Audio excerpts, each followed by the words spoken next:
Hello, everyone, and good evening to you. This is Roger with Grievous Games Unlimited, and thank you for your time and interest for this very different video out of left field.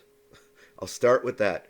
I hope you guys are doing great, and I want to get this quick because I really want to talk about this. This right here blindsided me. What Daniel from the Dungeon Dive did. And this is all off the cuff, guys. Sorry, there's no scripting.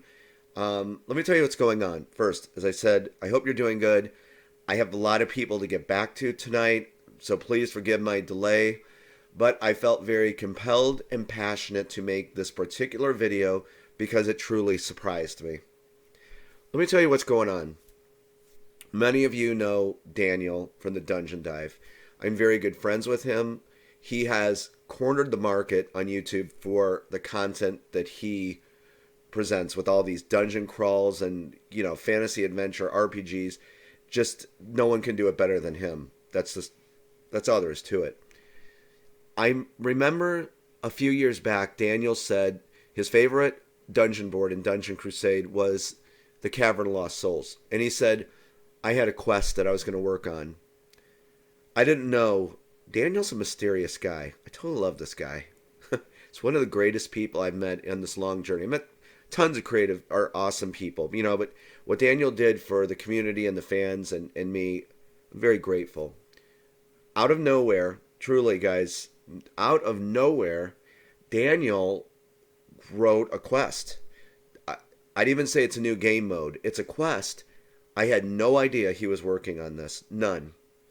It appeared this morning on his channel, and it's been busy all day, and I just watched, it's like a 14, almost 15-minute video, and I wanted to give you my honest gut thoughts right off the rip on what I think about what he did and what I was always wanting people to do with this game.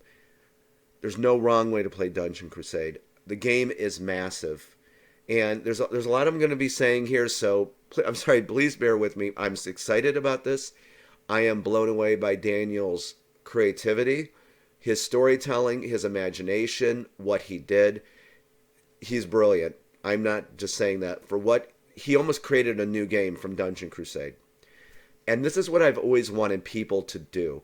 Take the game and do what you want with it. He did exactly that, and the results are just incredible. Okay, I'm going to shut up because I want you to watch this.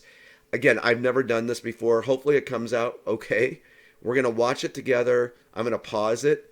And there are just some awesome things that I have to talk to you guys about this. And it's something I'm going to share this everywhere. This is exactly what I've wanted people to do. So let's get into the video and let him tell you exactly what's going on. Sorry to be long-winded, but I have so much to say. Let's start the video, and hopefully all this comes out right. The sound.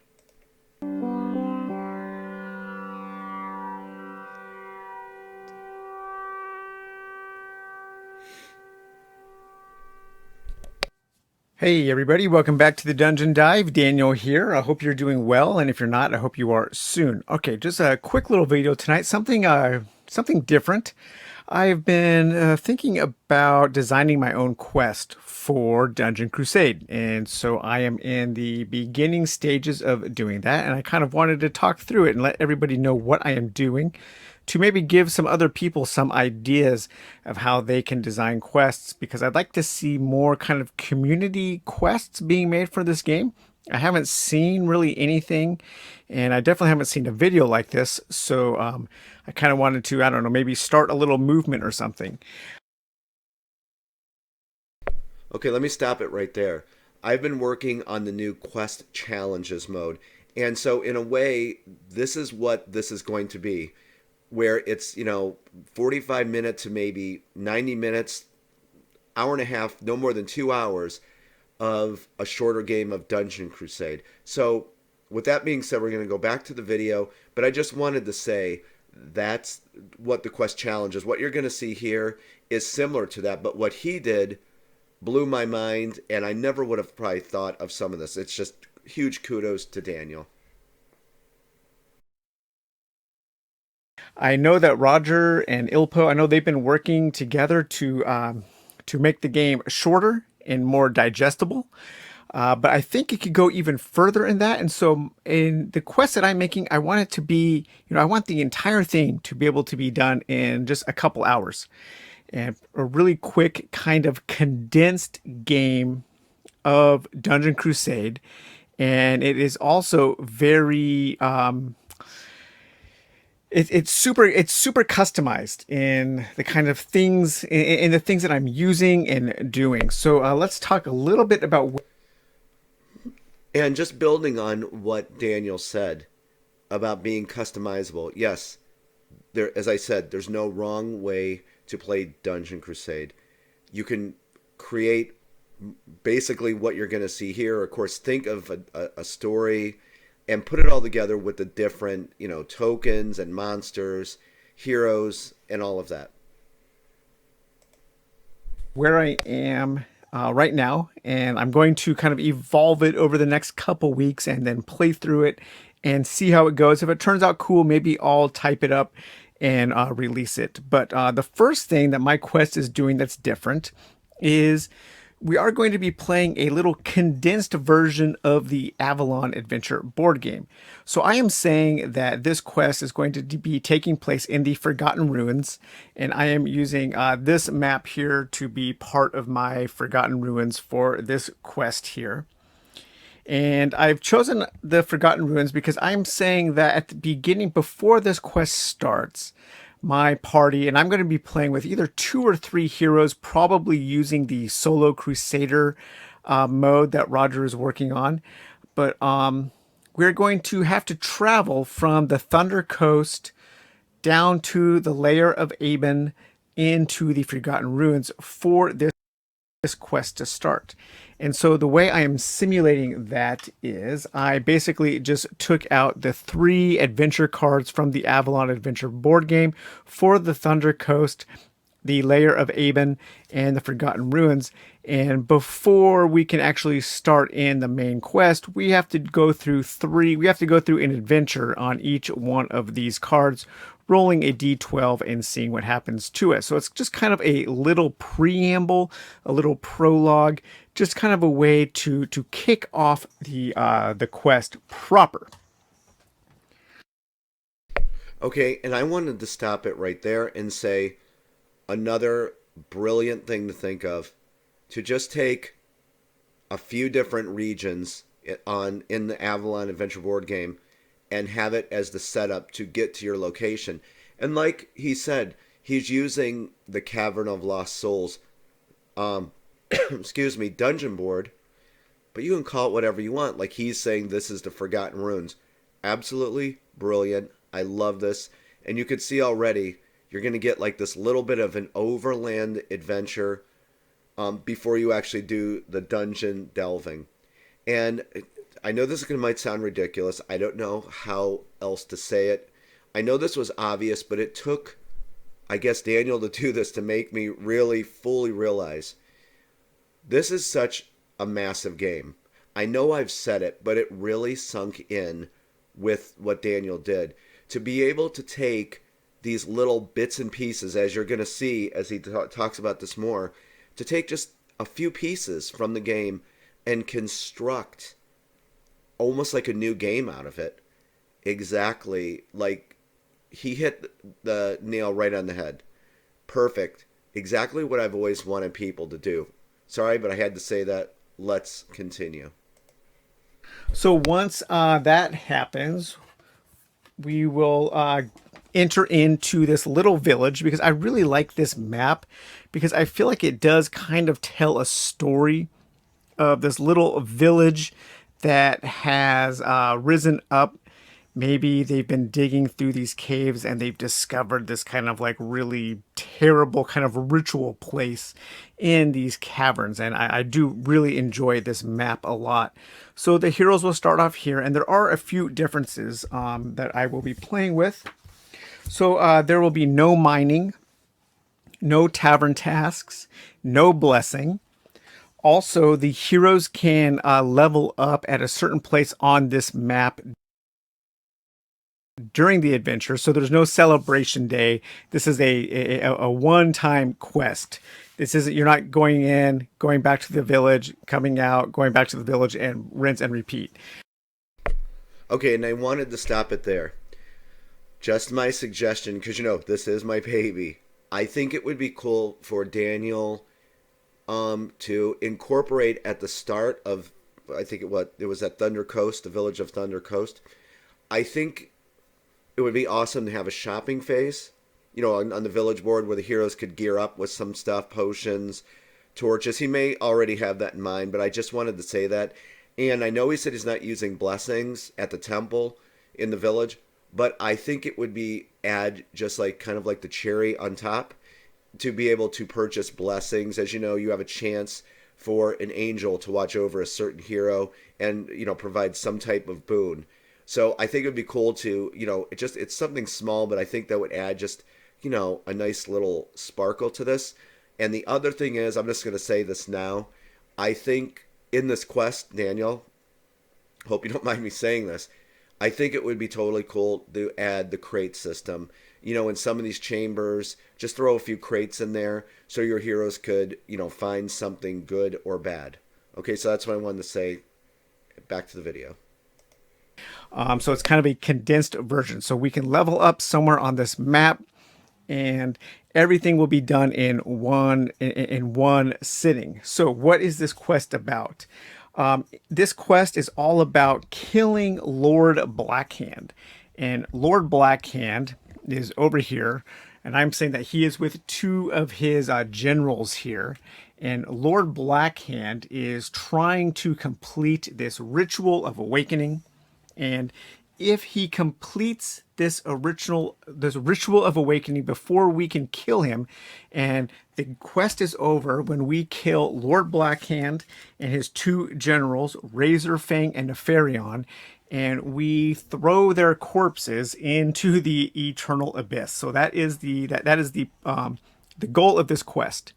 What they're trying to do is, well, one, stop the heroes from completing their quest, and they are trying to complete a ritual. I'm not quite sure how the ritual timer is going to work. There's going to be something ticking away in the background because they're trying to complete a ritual.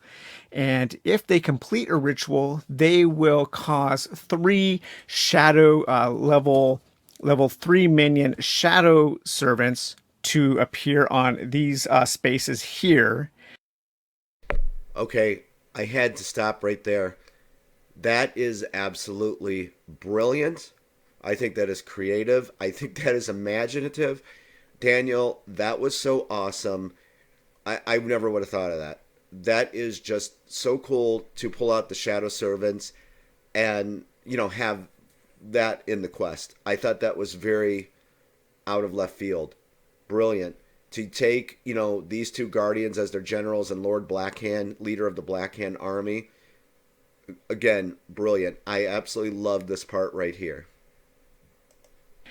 And then they will become these super strong minions that will be roaming the board. And then we have to kill all three of them before we can kill Lord Blackhand and his two generals. Real quick, you noticed that he used level 3 Shadow Servants. As you know, that minions in the game level up from level 1, 2, and 3. I just thought that was a nice touch. Didn't use the level 1, didn't use level 2. He used the level 3. Awesome. However, Lord Blackhand is greatly protected by this evil power, and he can only be killed by one weapon, and that is the Dagger of Unholy Blight with a gem that is going to be attached to it. So part Again, I have to stop it there. Son of a biscuit. That was so imaginative for him to think to take the Dagger of Unholy Blight, a freaking legendary weapon, put it with that power gem, and have that as the weapon that you have to kill him with. That right there, there's so many things that he did. Daniel, you honestly, godly blew me away with this. I had no idea you were making this. I thought that was just awesome how you came up with that. Huge kudos, my friend. part of the quest is going to be finding this gem.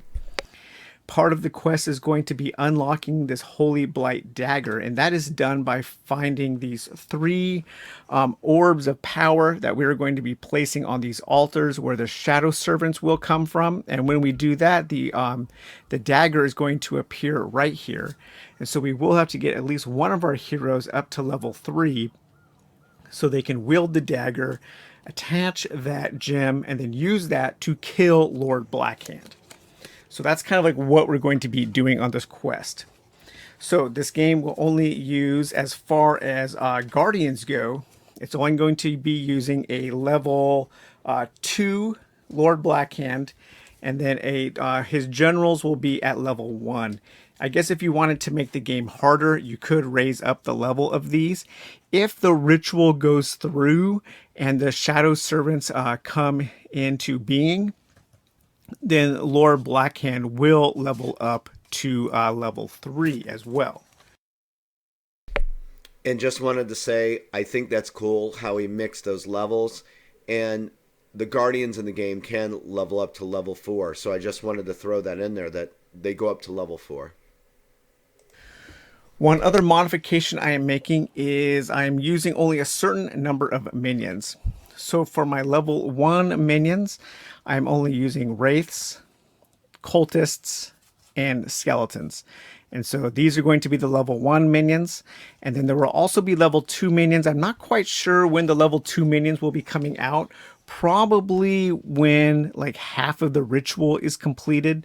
And the level 2 minions are the same. There's going to be the level 2 cultists, wraiths, and... Okay, that right there. To just take the cultists of Zal and the skeletal grunts and what was the other one there? Sorry, I'm so excited about the video, I forgot, but you saw the other one. Just to take those certain minions out of the whole pool of minions in the game and just focus on them. Just, I thought that was very thematic. And again, I'm not, guys, you know me, I just speak from the heart. I just thought that was very creative and imaginative just to take that certain amount, make it thematic. Brilliant. and skeletal grunts. And once these minions come out, they will completely replace any of the level 1 minions. I've also gone through and I'm only using champions levels 1, 2, and 3, and those are going to be randomly seated throughout some of the chambers in the game.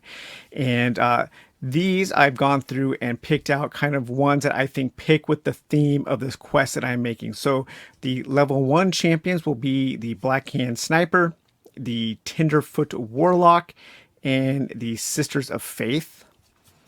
Okay, and then the level 2 champions will be the Blackhand Blade Master, the Keeper of the Faith, and the Blackhand Thurifer. And again, I just had to say, I thought it was cool. He just picked those champions. Champions can go up to level 4. And I created a lot of factions in the game. So the Blackhand ones, that's the Blackhand army. And they go up to level 3 and 4. And again, I thought that was just very thematic, just to take those certain ones out of the huge pool of champions of the game and do that. And just, again, reinforcing what I said. I'm glad someone is doing this. This is exactly what I always dreamed of. People to take this, use your creativity, use your imagination, and create a quest like Daniel did. And then finally, for the level 3 champions, we will be using the Blackhand Defiler and the Elder Priest. So it's kind of like this cult theme, this kind of like Blackhand cult theme. And so I've tailored everything to kind of fit with that theme. So the quest proper, after we've gone through that little adventure at the beginning using the Avalon Adventure mode, Avalon Adventure board game, I should say, what we have to do is part 1 is we have to find, oh yeah, the way the map is set up is a little different. So I'm putting these blue and red door markers are going to be like magical doors. And so these can only be opened. This door here takes a red and blue key.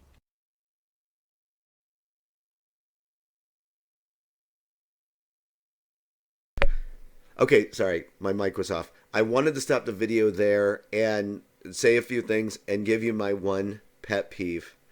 Many people know this. Again, brilliant to use the different doors as these magical doors. There's the key system in the game. There's the golden key. You use yellow bases. The jade key. You use the green bases, and then Daniel's using the blue bases. That's the ivory key. The red base is the onyx key. Um, my pet peeve is please use the chamber doors. There's three different types of chamber doors. I just think it's more thematic. I know some people don't, and you know me, I'm just quirky. I love to see those doors up because to me it just adds another thematic flair to the game. It just looks cool. It has cool table presence, and so that's all I was gonna say. So sorry, Daniel. Use the doors. This takes a blue key, red and blue key, red key, red and blue key, and then finally to get into the chamber to kill Lord Blackhand, his generals will be coming out because any enemy can pass through these magical doors. But to get in to kill Lord Blackhand, we also have to have the red and blue key. So the first part of this quest is to find the blue key, and or I should say the red key. And the red key is going to be in one of these huts up here in the village area. And that is going to also represent the hut where the village elder resides. And wherever the red key is found, that village elder will be there as an NPC. And that's where we can go to also pay for healing and pay to level up, just like we were back at the village. Albus can still be used. The Fetch Hound can still be used to run back and forth to a major village outside of this particular game to pick up more like potions and gear and that kind of stuff. So he will still be used as normal, and the blacksmith and the potion store will still be used as normal. But in order to randomly see the key, we have the red key here, or the onyx key, I should say, and then these will be blank. And we will mix those up together and then lay them out here. And so somewhere in this little village is going to be that key. And then I will also put some level 1 or level 2 monsters, because the monsters have started invading this village. So there will be bad things that will be found in this village as well. And just wanted to stop it there and say, and actually, this is the village of Briarwood. When I wrote the quest for the game, you'll learn about it, but this is the village of Briarwood. And that is, again, it's the cool game mechanic. I was saying these are the blank quest items. The key, you shuffle them up randomly, put them in the different huts or houses here. So every game, replayability. You'll never know where the key is. And I wanted to say, I think that's cool that there's going to be like a village elder that can do healing. That was absolutely brilliant. I thought that was great. And thank you for including everyone's favorite fetch hound, Albus. Daniel, I'm sorry to keep glowing about it. I absolutely love what you created. So let's wrap this up. I don't think there's much more. And then part 2 of the quest. So once we get that red key, we have to come down and we have to figure out a way to get into the ancient ruins here, the evil sanctuary of Lord Blackhand. And so we have to open up the red door here into Rand's sanctuary, and then we have to pass a little mini game in order to open up the secret passage that leads into the chamber proper. And to do that, we have to pass one of these 3 mini locking games or unlocking games to open up that secret passage. And I just wanted to say, again, I never would have thought of that. To take the Dungeon Crusade has a unique lock picking system. It's super fun. You take the red, green, and blue D6, and those tokens he showed. It's like the inside of a lock, and you have to roll the dice, set successive numbers aside. You have to get the number or above, and that's how you open a lock. I thought that was super, super cool to put that in the game with like multiple locks you have to do. Again, what a nice touch. Brilliant. And so once we get into that secret passage, we need to find the gem. in the hidden cave, and that's the gem that we will attach to the dagger. And that gem will be up here in the hidden cave, and it's represented by this lantern, this beacon of light. It's a beacon of holy light that we attach to the dagger in order to kill Lord Blackhand. So that'll be in one of these two chambers up here. And just real quick, again, I thought that was cool to use that quest token, the Beacon of Light. And just so you know, there's over 70 unique quest items in the game. And I just love how, again, like how he's using these different quest tokens in this creative way. And so I just wanted to let you guys know there's just a ton of variety in all of the quest items available to you. Okay, and then part 4 is we have to gather the 3 ancient stones of slumber in order to put the shadow servants back to sleep. And those ancient stones of slumber are represented by these 3 orbs, the red, the blue, and the green orb. And there's also an ivory key, and those are all going to be randomized in these chambers here that we have to find. So that's part 4. And then we have to place those 3 orbs on these blue things here. That'll spawn the dagger. And then part 5 is we have to kill the Lord Blackhand with that dagger with the attached gem. Kill his 2 generals at some point, and then also throw all 3 of their bodies into the eternal abyss in order to win the game.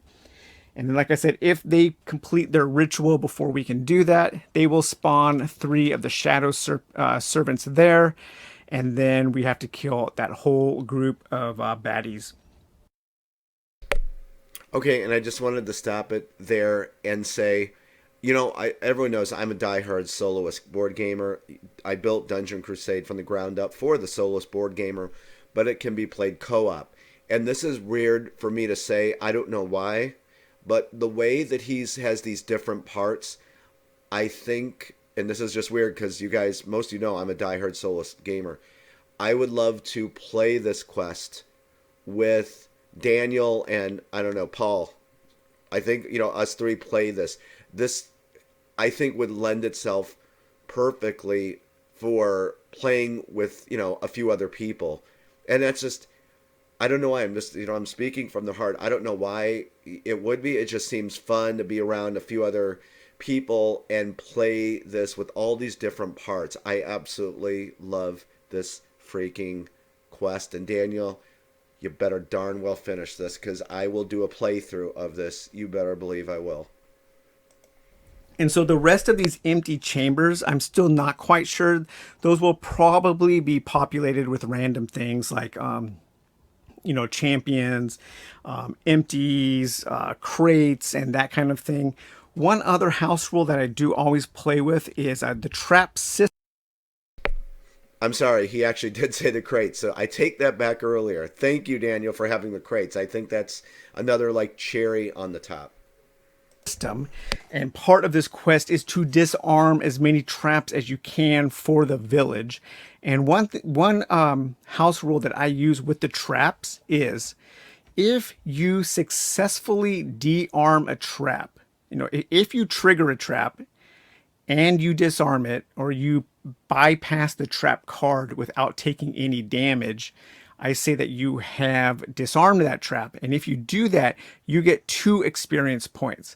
And so it gives you an incentive to trigger traps and to engage with them rather than avoid them. And that is also a cool way to get experience points so we can level up. And I want to touch on that. I know Daniel said that before about the trap system. I think that's really awesome. And as some of you know, I actually created a tavern task, and Daniel is responsible for it. Captain Briggs, one of the characters in the game I wrote, I was so inspired by Daniel. I created a brand new tavern task for the game. It's in the Crusader upgrade pack called The Trouble with Traps. And Captain Briggs will pay you and give you experience points for doing that. So that I owe it all to Daniel. It's a very cool tavern task. But yeah, so this is just kind of I've been really wanting to make a custom quest for Dungeon Crusade because I think the game really lends itself well to custom quests, and I'd like to see more custom quests being made for this game because I think there could be some really cool stuff. And I would also like to see more custom quests that are just shorter, just more condensed games, more customized games of Dungeon Crusade where we can get in and play an entire cool quest in like just a couple hours and have a complete condensed experience. So I'll let you guys know how it goes. If the quest ends up being fun and something that I think is worthy of typing up and releasing, then I will. So all right, guys, well, take it easy. We'll talk to you later. Bye bye. And see how it goes. If it turns out cool. Okay, and so I'm just gonna let this play. I have the sound down and just give you my final thoughts for what it's worth. As you can see, I love it. I just I was just blown away and pleasantly surprised when I saw this morning. Again, I truly had no idea he was working on this. And it's like when you know someone, but then they do something absolutely like left of center. I was just blindsided with how passionate he was and what he did with this. This is almost like another game, and I'm being straight from the heart when I say I want to play this quest. I really hope he finishes this. Like he's pointing out there, I just again, like I said, it was brilliant to take just a few regions off this huge land of Avalon and have this, new type of quest or new system. I thought it was great. There was these different parts to the quest, and I wanted to, before I forget, the trap system. Those little sigils on the floor with like the evil face. That's where you place the traps. When you get the game, there's 10 like clear trap symbols. Of course, they all have the same backing, but 10 of them are clear, meaning you did not spring a trap. There wasn't a trap. But the other ones are like this glowing like red with a foot in a bear trap, meaning it got a that your hero found a trap or sprung a trap. So it's of course random every game. So I wanted to let you know that not everything you touch or where the traps are, and you can see it right there, those evil faces. So it's always random where the traps will be. I just wanted to touch on that, and just again, it's almost like a new game, another game, and that and I hope he finishes this. I'm going to push him to finish it, and I will do a playthrough of this. I will gladly do a playthrough of this. That's what I was going to say. But the mode I'm working on, it's still a little while out, guys. Is the quest challenges mode, and this is what this is. Not exactly, because Daniel did a lot of very creative things in this. So quest challenges is going to be along the lines, definitely with time. And like he said, I want to move more towards like the new game I've been working on. It's set at one location, but with Dungeon Crusade, I'm someone who loves very long, huge footprint games. There's a lot of people who would like a shorter version of Dungeon Crusade, and I love the fans of the game, the community, and so that's what I think we're going to be working towards. Is that an hour and a half, hour, 2 hours, no more than 2 hours, so you can get your Dungeon Crusade fix in a short amount of time. And with this game, I think we'll just wrap it up with that. Yet another way that you could play Dungeon Crusade. And I have to say, Daniel said about the Solar Crusader mode that I think he missaid that, because the Solar Crusader mode's been done for months now. That's been done. Um, Lastly, I'll say the Kickstarter update. I've been working on that, guys, and it will be out in the next few days. The revised rulebook will be within there for you to download. And just before I made the video, Daniel, I sent him the revised rulebook in PDF format that is searchable. And I said, if you want to share that with your audience, please go right ahead. I think people are going to be blown away and pleasantly surprised how much slimmer it is, right to the point. And I give huge kudos and praise to Ilpo, my best friend from Finland. He was the editor on the game, or on the Dungeon Crusade section, and it came out awesome. Okay, guys, we're gonna wrap this up right now. And I'm glad that part's up. I just, that little thing right there where he just took that dagger of unholy blight and used that power gem. I don't know why. That and where, like over there, like where he's pointing to, like where those shadow servants will spawn, I just thought that was way cool. Daniel, you blew me away with this. I had no idea you were doing this. You were very creative, you're very imaginative, and I loved your storytelling. And I want to play this. Okay, guys, thank you for putting up with my sick voice. I'm feeling great, but I'm just like kind of stuffy nose and my throat's feeling better, but I'm just, I'll be over it in a few days. Thank you for your time with this. I hope you enjoyed this way, way, way different kind of video. I hope you enjoyed what Daniel presented. And I'll have a link if you just want to watch that without me, with all my jibby jabber talking. All right, guys, I got to get back to a ton of people. And I'll be talking to you soon with more updates with Dungeon Crusade. Showcase videos will be out. I'm going to do another one this coming weekend for you. We're going to be talking about the patrol route system, which is going to be awesome. And we're going to talk about the monster phase of a turn. So those two things we'll have in the next video. And of course, in a few days, the monthly Dungeon Crusade Kickstarter will be out. All right, guys, have a great day. Thanks for your time. As always, I love hanging out with you. And I will be talking to you soon. Bye-bye.